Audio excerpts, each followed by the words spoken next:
Good afternoon students. So now in this lecture we are going to discuss about the thyroid gland, the thyroid hormones T3, T4, TSH. So सबसे पहले समझते हैं कि हमारी body में जो thyroid gland है this is under the control of pituitary. Pituitary is under control of hypothalamus. So hypothalamus releases TRH, that is thyrotropin release hormone. This TRH acts on the pituitary and it causes release of TSH, that is thyroid stimulating hormone. Thyroid stimulating hormone comes to the thyroid gland and it acts there, increasing the secretion of thyroid hormones. Now what are the thyroid hormones? Thyroid hormones are T3 and T4. T3 is called as triiodothyronine and T4 is called as tetraiodothyronine. So hypothalamus से जो TRH release हो रहा है, which is actually a release hormone. Similarly hypothalamus से एक substance secrete होता है, which is somatostatin. ये somatostatin is actually thyroid inhibitory hormone, तो ये TSH का रिलीज इनहिबिट कराता है. So that way it is controlled by the hypothalamus. Then the further control goes to the thyroid gland by TSH. Now TSH जैसे ही act करेगा there is an increase release of thyroid hormones. Thyroid hormones are basically iodinated molecules of tyrosyl residues. So they are derived from the tyrosin amino acid. Tyrosine से हमारे को जो मिलता है वो है थायराइड हार्मोन्स. तो ये basically thyroid hormones T3 and T4 are secreted by the thyroid cells, the follicular cells of thyroid, and there is another hormone calcitonin which is secreted from the parafollicular C cells of thyroid, which we will see when we will study about the drugs affecting the calcium and mineral balance. Now coming to the synthesis of thyroid hormones, कैसे बनता है thyroid hormone? So students, let's try to understand the synthesis of iodide hormone, of thyroid hormones. Now this thyroid hormone is basically made from the iodine. So the first substance here is iodine. This iodine enters the cell through this symporter which is called as NIS, that is sodium iodide symporter. यहाँ से iodide trap हुआ and it comes inside. Then again this is a transporter called as pendrin, इससे ये अंदर आया. Now this iodide is then oxidized, and this oxidation it produces iodinium ion, hypoiodous acid and enzyme linked iodous acid. Now this hypoiodous acid iodinium ion then it basically combines with the tyrosin residues of thyroglobulin. This TG is the tyrosin residues. So here it combines, iodine combines with TG and forms MIT and DIT. MIT is monoiodotyrosin, DIT is diiodotyrosin. अब यहाँ पे जब ये TG के साथ oxidation हो गया, अब यहाँ पे होती है कपलिंग. कपलिंग में क्या होता है, दो DIT के हार्मोन्स मिलके बना देते हैं tetraiodothyronine and DIT plus MIT मिलके बनाते हैं triiodothyronine. So this is like the coupling. Coupling मतलब कि MIT प्लस DIT हो गए MIT प्लस DIT हो गए T3 एंड DIT दोनों कंबाइन हो गए तो क्या बन गया T4. नाउ ये यहाँ पे जब ये कपलिंग हो गई है, कपलिंग होने के बाद then this gets accumulated here as a colloid. यहाँ पे कोलॉइड की तरह ये यहाँ पे सिंथेसिस होके बैठ जाता है inside the. So it basically once it is synthesized, once this iodinated tyrosyls they are synthesized, they remain in the colloid, stored in the colloid. Now whenever there is a secretion stimulation, तो then ये यहाँ से they go into the follicular cell, they are endocytosed by the phagocytes and here lysosomes they endocytose them and they break down this whole structure and release by proteolysis. They release T3 and T4 and MIT and DIT are released, which further deiodinate and further the iodine is given back. So this cycle goes on. Here by proteolysis T3 and T4 are released and they are secreted outside. Once they are secreted outside, T3 and T4 is secreted, then it undergoes deiodination, that is its metabolism. T3 and T4 then they are basically thrown into the circulation. Now in the circulation you will realize one more thing. Once it is given in the circulation, it is seen that there is a peripheral conversion of T4 to T3. So lot of T4, at least one third of T4 is converted into T3. So this peripheral conversion it happens in the liver. Once released from the follicular cell, now both T3 and T4 are released into the circulation, but T4 gets converted into T3. About 1/3 of T4 is converted into T3 in the liver and kidney, except for two organs, that is brain and pituitary. they take up T4 by themselves and they convert T3 in themselves. Otherwise T3, T4 is converted to T3 and this T3 is taken up by the remaining organs of the body like muscle, fat and other organs. Now this conversion of T4 to T3 is brought about by an enzyme which is called as 5' deiodinase. It is of three types, D1, D2 and D3. It is the D1 type which converts T4 to T3. If D3 type acts, then it converts T4 into RT3, that is reversed T3, which is actually inactive. Now there are certain things which you should understand about T4 and T3 relationship. First of all, T4 and T3 both are released from the pituitary, thyroid hormone. Thyroid secretes more of T4 than T3. So T4 is more circulating hormone in the body. It is 15 times more tightly bound to the plasma proteins, but T3 is more potent than or more active than T4. जो major acting hormone है हमारी body में वो है T3. T4 circulating ज़्यादा है लेकिन active T3 ज़्यादा है, पोटेंट T3 ज़्यादा है. It is said to be 5 times more potent than T4. Then T4 is converted to T3, so we get the active hormone more. T4 is more tightly bound to the plasma proteins. T3 is more tightly bound to the nuclear receptors. So जो action है T3 की वो ज़्यादा मिलती है हमें. Peak effects जो हैं T3 के हमें 1 to 2 days में मिल जाते हैं, and peak effects of T4 they come in 6 to 8 days.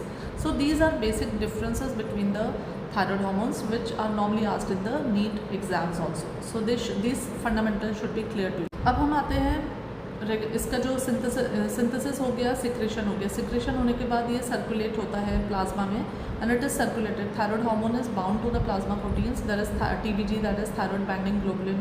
Then we have thyroid binding pre-albumin and albumin. So the thyroid hormone, they circulate in the plasma in a bound form and then they slowly get released and are used.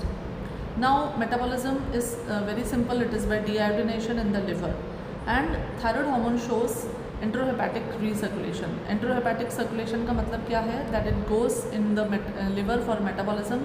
There the metabolite is produced which goes into the bile, and from the bile it is secreted into the intestine. Intestine में ये वापस से deconjugate हो जाता है. जो उसका conjugate बनता है with glucuronide और sulfate, वो conjugate हार्मोन का इंटेस्टाइन में आते ही वापस से डीकॉन्जुगेट होता है by the bacteria, and then it is the free hormone is then reabsorb back and goes back into the liver by the portal circulation. So then again liver में जाएगा, फिर मेटाबोलाइज होगा, तो वहाँ लिवर से फिर वापस एक्शन के लिए भी निकलेगा. So this is an enterohepatic recirculation और cycling which makes the enzyme which makes the hormone longer acting. Right now we have seen the synthesis, the storage, release, conversion, peripheral conversion and the regulation also. Another important thing, what are the drugs which inhibit the peripheral conversion? एक तो होता है, हम जब anti thyroid drugs पढ़ेंगे तो वहाँ पे हम पढ़ेंगे drugs which will inhibit the synthesis or release. Then there are drugs which will inhibit this peripheral conversion. It is very important. So the drug which inhibit peripheral conversion of T4 to T3 is propylthiouracil, amiodarone, and we also have propranolol and glucocorticoids. These are the drugs which inhibit the peripheral conversion. So propylthiouracil, propranolol. Now coming to the mechanism of action of thyroid hormone. Thyroid hormone basically acts through a nuclear receptor which is called as a nuclear thyroid hormone receptor, which is TR.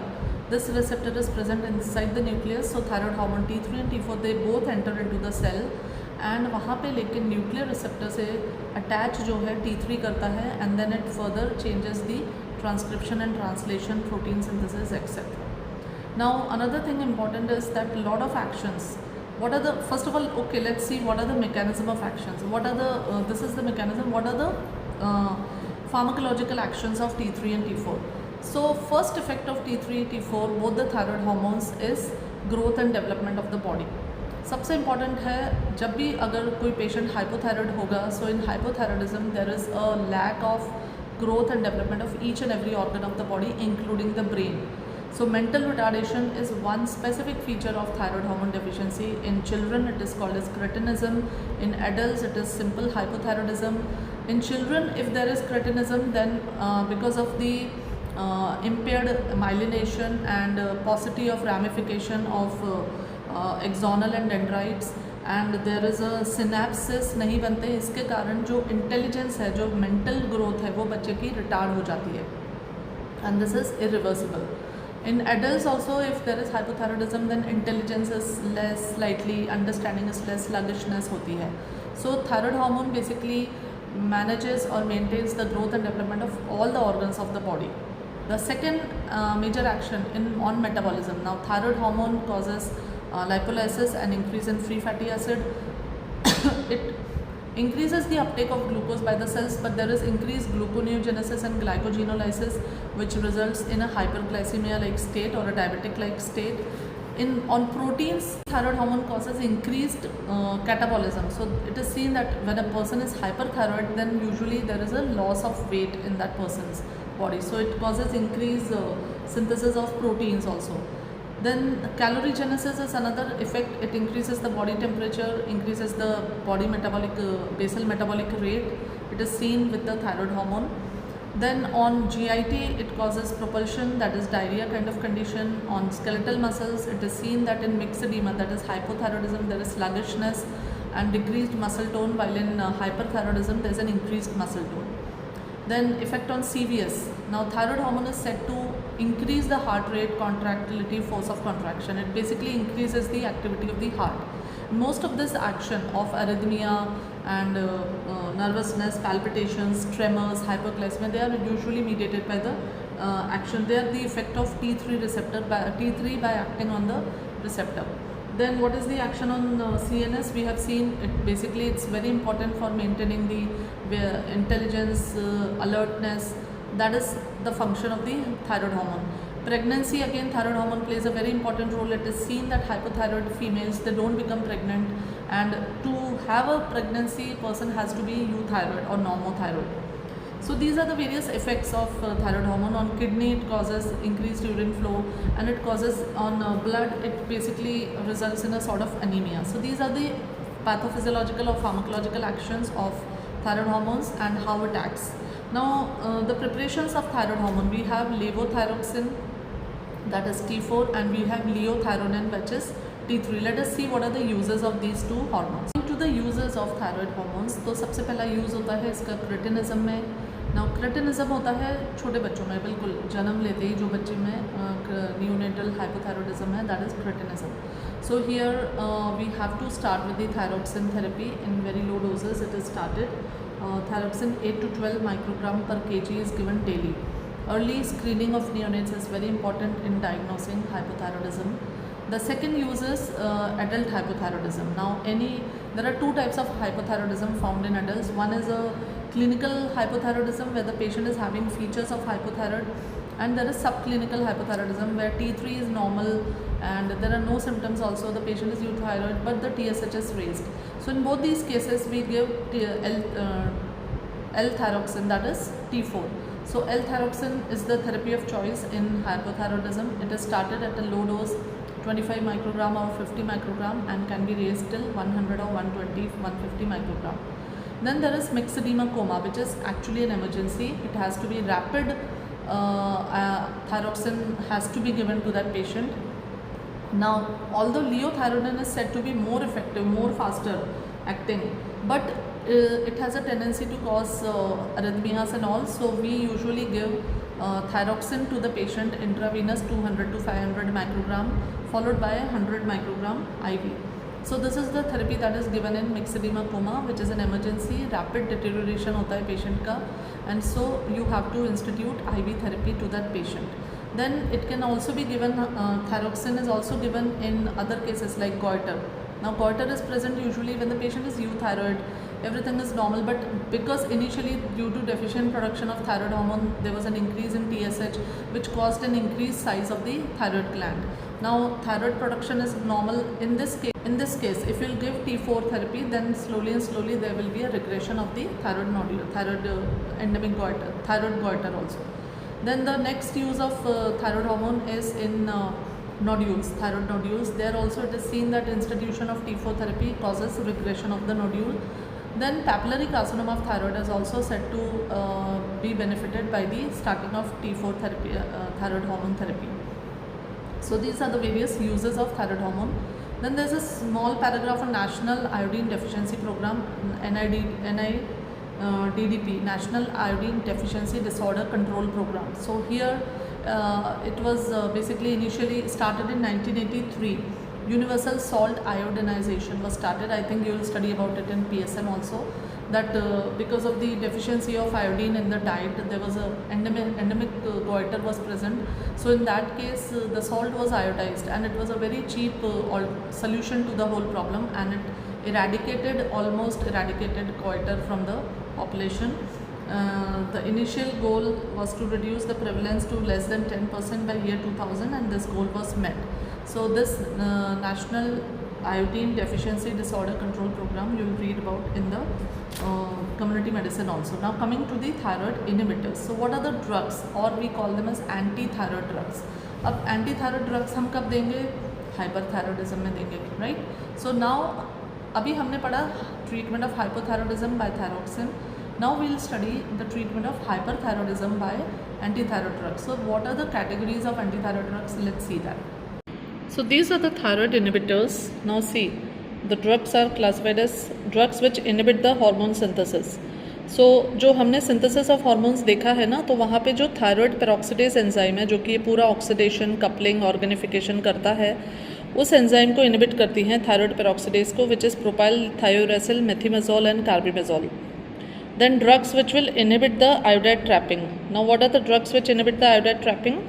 They are thiocyanates, perchlorates and nitrates. मतलब जो iodide को sodium iodide सिम्पोर्टर NIS को inhibit कर रही हैं. Then drugs which inhibit the hormone release.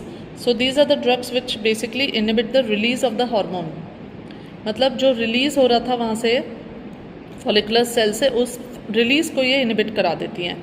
And drugs which destroy the thyroid tissue. So in multi-toxic goiter or toxic nodular goiter, when we want the gland to be destroyed, then radioactive iodine 131 is the drug of choice. So these are the drugs, thyroid inhibitors, which are basically used. Now anti-thyroid drugs में सबसे पहले category जो आती है वो है anti-thyroid peroxidase inhibitors. So these drugs, they inhibit thyroid peroxidase enzyme, TP enzyme को inhibit करते हैं, जिससे कि oxidation of the iodide, then oxidation के बाद organification, conversion into MIT, DIT and coupling, formation of T4 and T3 inside the thyroid follicular cell is inhibited.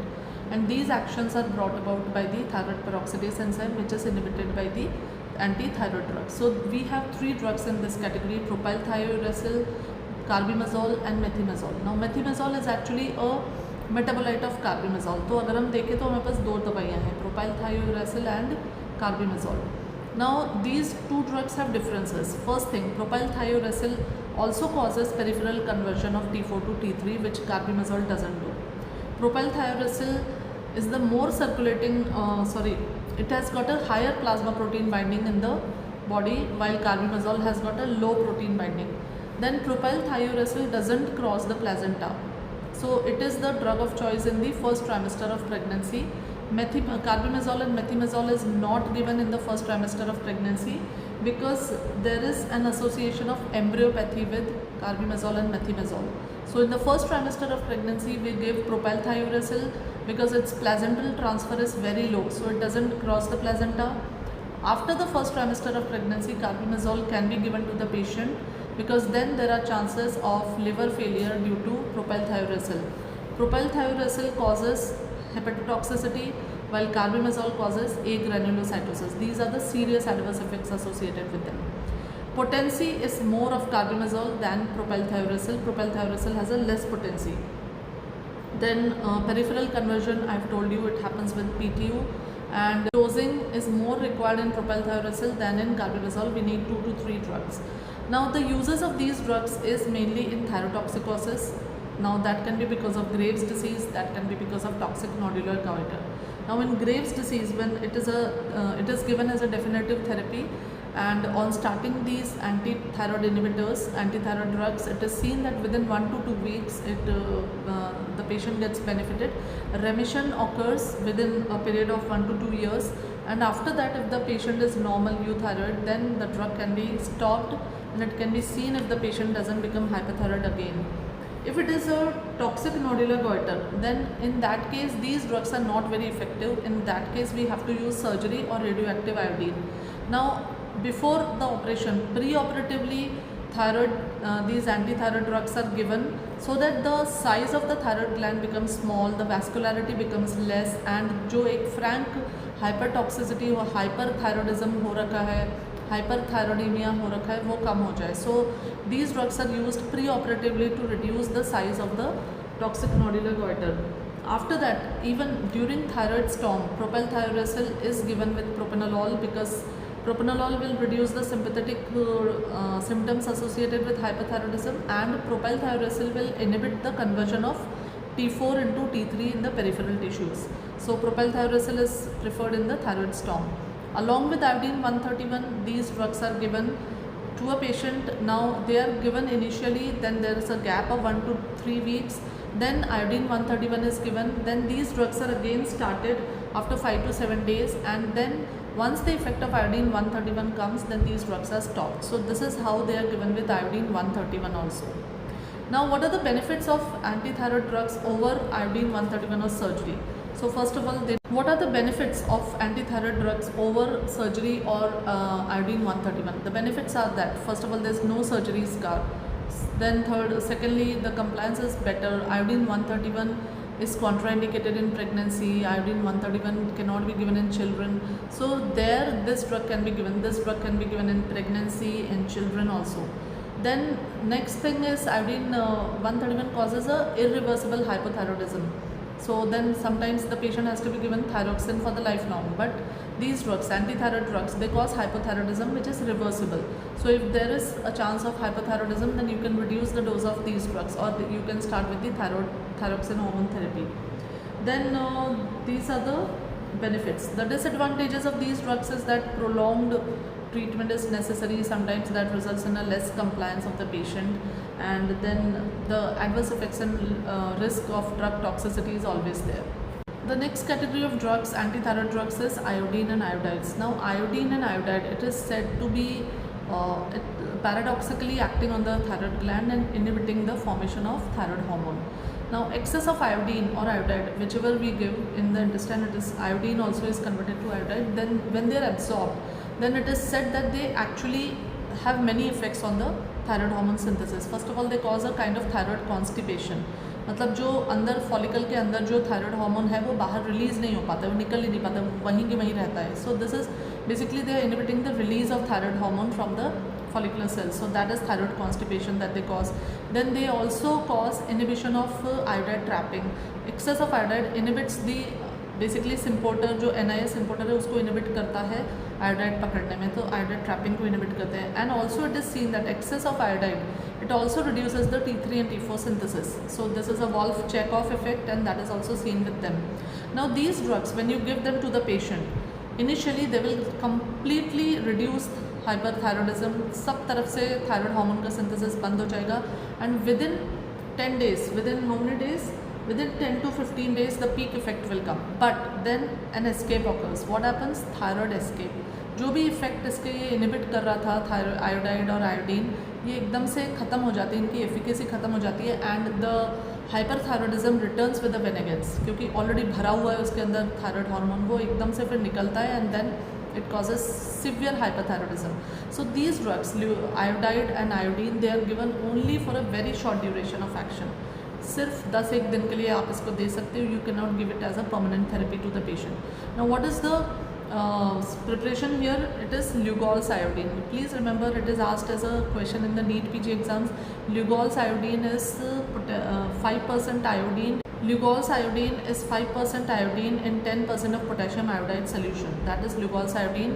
Now this Lugol's iodine can be given 6 to 10 drops with the radio contrast media iopenic acid orally, can be used to stop thyroid storm.